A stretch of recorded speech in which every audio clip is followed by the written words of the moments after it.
So far we've talked about why the rapture matters and explored the four main rapture views. But now let's ask a different question. Where did these ideas come from? And more specifically, where did the pre-tribulation rapture come from?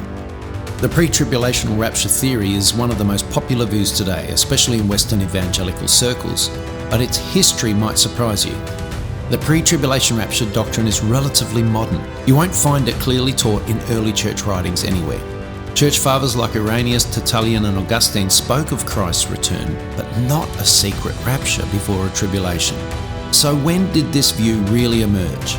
The view was created by the British theologian John Nelson Darby in around 1830. Darby was one of the key figures behind what's now called dispensationalism, a framework that sees history divided into distinct eras or dispensations, in which God interacts with humanity in different ways.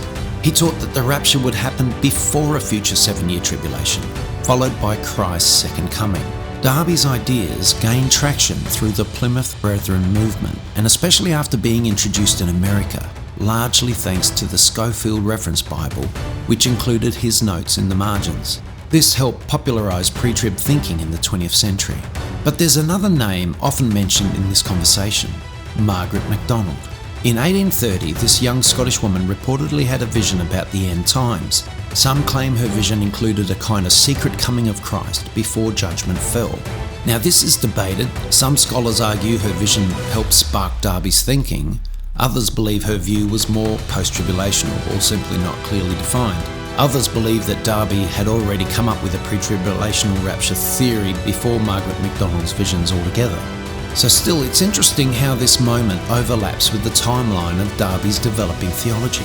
The pre-tribulational rapture view is a 19th century development, not a doctrine passed down from the early apostles or the historic church. So what does this mean for us today? Well, it doesn't automatically make the pre-trib view wrong, but it does invite us to ask an important question. Does this teaching hold up under close scriptural examination? Understanding the historical roots of our beliefs helps us evaluate them with wisdom and humility. And that's exactly what we'll do in the next video. We'll take a close look at the biblical evidence behind the rapture and see what scripture really does say about its timing. Thanks for watching. If you're enjoying this series, hit like, subscribe and let us know in the comments where you first heard about the rapture.